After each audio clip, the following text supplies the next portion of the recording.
Salut mes petits pragmas. Alors je voulais répondre à 2-3 questions que j'ai eues en commentaire. C'est oui mais pourquoi tu travailles ta terre en fait avec des petits outils manuels et pourquoi tu n'y passes pas un outil motorisé. Donc tu vois que la terre là elle est encore bien humide. Il faut que je vous la montre cette terre. Il faut que je vous montre cette terre, que vous compreniez. Donc là, est-ce que tu vas la voir la terre? Là tu vois cette terre, il faut vous rappeler de la terre qu'on avait au tout départ. Hein. Au tout départ, on avait une terre de merde, hein, une terre très argileuse. Et si tu vois, si je la casse, alors attends, je me mets bien en face de l'objectif. Toc. Tu vois, si je la casse, ça fait pas de la poussière, tu vois, ça fait des agglomérats. Et ça, comme tu peux le voir ici, là, tu vois, tous ces petits agglomérats.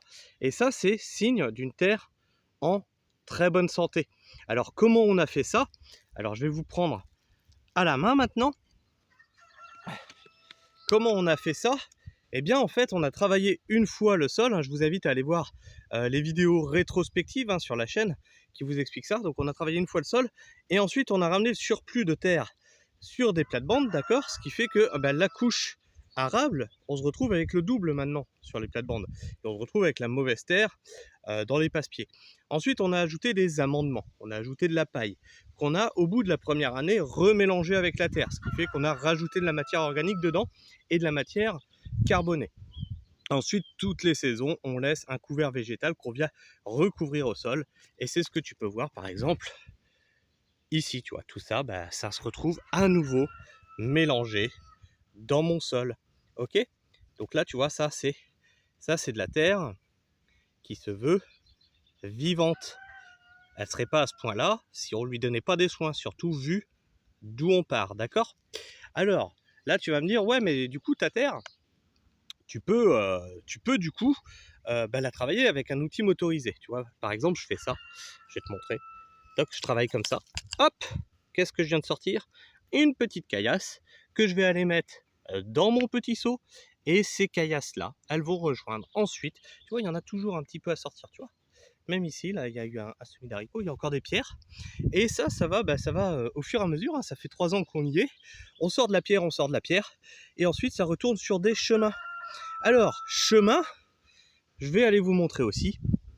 Toc. Donc là, voilà pourquoi je ne peux pas passer réellement d'outils motorisés dedans.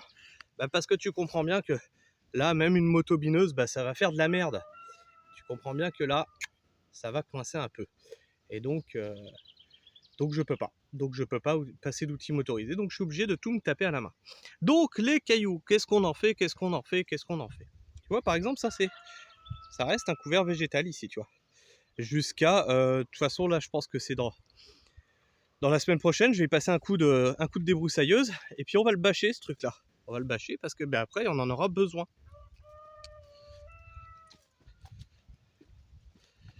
Hop là. Donc là, tu vois que sur ce chemin-là, il y a une bâche. Alors beaucoup me disent, ouais, c'est beaucoup bâché chez toi. Alors pourquoi il y a une bâche? Je vais t'expliquer parce que oui, il y a de la bâche, mais il y a une raison. Alors, théoriquement, la bâche, depuis le début mai, elle devrait être enlevée.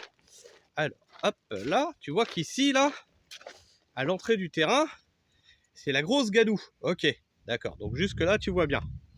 Donc on arrive ici, et qu'est-ce qu'on a sous cette bâche?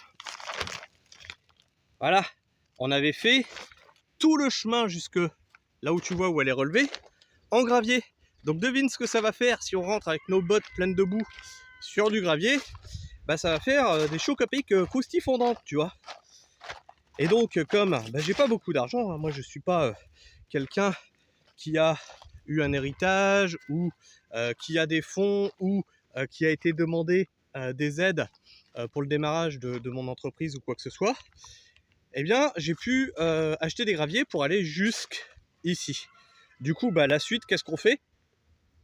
On met la caillasse qu'on extrait, on les met sur la bâche. Alors pourquoi sur une bâche? On les met sur la bâche pour faire un chemin qui va rester propre. Et qui va, en dessous de ça, ne pas accumuler de l'eau. Hein. il va pas accumuler de l'eau et donc ça va couler sur les côtés. Et pourquoi je mets une bâche? Parce que bah, là, tu as exactement le même chemin, tu vois. Ah, qu'est-ce qu'on remarque? Bah, qu'il est enherbé. Hein, et que passer la débroussailleuse dans de la caillasse, comme ici, tu vois, eh ben, c'est pas ce qu'il y a de plus agréable pour retrouver ton chemin. Donc, alors attention, hein, ça c'est souhaité. Hein. La première couche de cailloux là qui est là, c'est fait pour stabiliser le sol. Parce que sinon, bah tu t'enfonces, hein, tu t'enfonces comme un con. Parce qu'ici, bah tu vois, tu es en pente, toc, et donc toute l'eau coulait ici. Et ça le fait plus maintenant, ça le fait plus que très très peu. Et du coup, maintenant que c'est stabilisé, qu'on a mis une assez grande épaisseur de cailloux, eh bien on met une bâche pour éviter les mauvaises herbes de repousser, et on remet des cailloux par-dessus cette bâche, pour faire un chemin en fait, pour faire un chemin d'accès. Et donc tu vas me dire, ouais mais ça va faire dégueulasse parce que bah, tes petits cailloux blancs là, ils vont s'arrêter, puis tu vas avoir des cailloux de merde ensuite. Alors là, il y a un petit peu de terre dessus, mais à la fin, tu vas voir quand il va pleuvoir, ils seront tous comme ça. Hein. Hein, c'est toujours ce qui s'est passé. Et tu vas me dire, ouais, mais du coup, ça s'arrête net et c'est dégueulasse.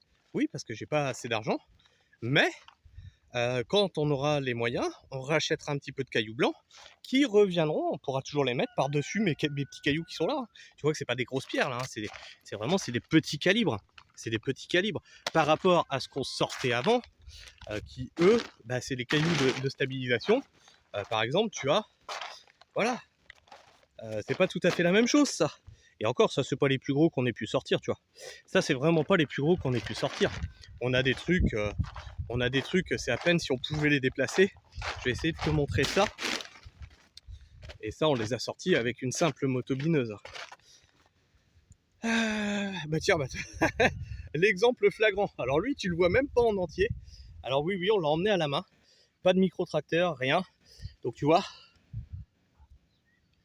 Maintenant, je vais m'éloigner pour que tu voies. Et regarde bien, hein, c'est que maintenant, il a commencé aussi à prendre de la terre. Donc tu vois que il vient jusque là, tu vois, comme ça. Tac. Voilà, par exemple. Ça, c'est un des cailloux, voilà, qui nous a servi à stabiliser le côté du chemin. Et là, alors celui-là, c'est con parce qu'on ne le voit plus. Tu vois, là, par exemple, tu as une grosse dalle. Mais il est énorme, ce caillou. Là, tu en as un autre qui fait toute la place, là.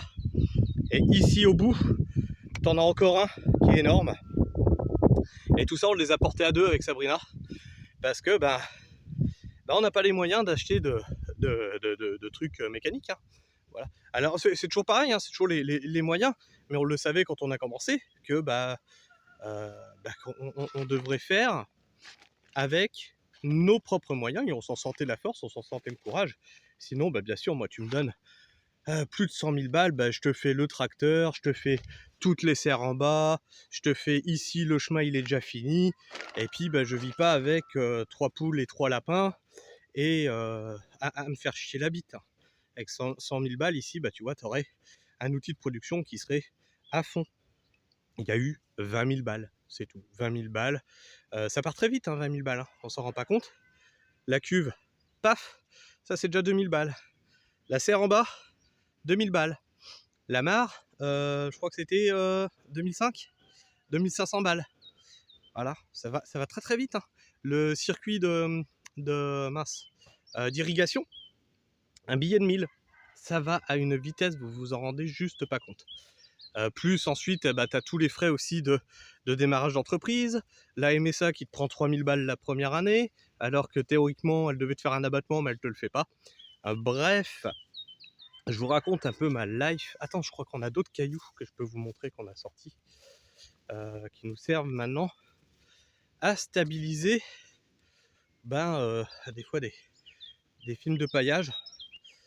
Ah, ça pareil, hein, regardez les vidéos, hein, je vous ai dit ça, par exemple les salades sur film de paillage, on ne le fera plus. Là tu vois, ces grosses pierres nous servent à stabiliser les films de paillage. Aujourd'hui on en est à sortir des petits cailloux de ce calibre là, hein, tu le vois ici par exemple, on en est à sortir ça et à gratter. En fait on fait le travail comme dans le temps.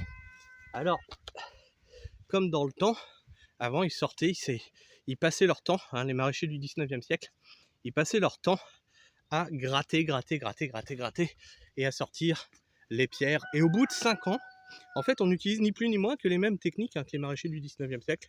Et au bout de 5 ans, ils en arrivaient à avoir une terre qui était bien amendée, bien noire. Celle-ci, elle est pas dégueulasse, hein. Quand tu regardes sa couleur, elle est vraiment pas dégueulasse, hein. Elle est bien sombre. Voilà, donc ça c'est du fumier de cheval qu'on a mis parce qu'on a une terre lourde. Fumier de cheval pour alléger donc ce sol qui est plutôt, plutôt lourd, hein, plutôt lourd. Et donc tu vois que quelque part, tu vois les pieds de tomates, ça marche pas trop mal malgré les pluies. Tu vois qu'elles ont ce qu'il faut pour résister. Là-bas, tu vois, tac. Mais c'est pas partout comme ça, hein. Tu vois que là, là où elles ont les pieds dans l'eau, il y a double peine. Parce que, pourquoi? Parce que tu as la pluie, plus le fait qu'elles ont des asphyxies racinaires, donc tu as des débuts de maladie, comme tu peux le voir ici. Mais théoriquement, tu vois, elles devraient pouvoir s'en sortir, tu vois, qu'elles résistent bien. Tu vois que c'est pas si la cata que ça, tu vois, malgré tout. C'est celle du bas là qui m'inquiète un peu plus, parce que elles ont vraiment, mais vraiment pris cher, même si elles semblent repartir. Tu vois que, hop, je vais essayer de te les montrer. Tu vois, elles semblent repartir quand même, elles semblent rester, vouloir vivre, hein. Mais tu vois que la grêle, plus l'humidité, plus le fait qu'elles aient les pieds dans l'eau, eh bien ça leur a pas bien arrangé la gueule. Mais malgré tout, tu vois, t'as l'impression qu'elle va crever celle-là. Tu vois, t'as vraiment l'impression qu'elle va crever. Et paf, finalement, je veux vivre, tu vois, en haut. Donc, on tient bon la barre.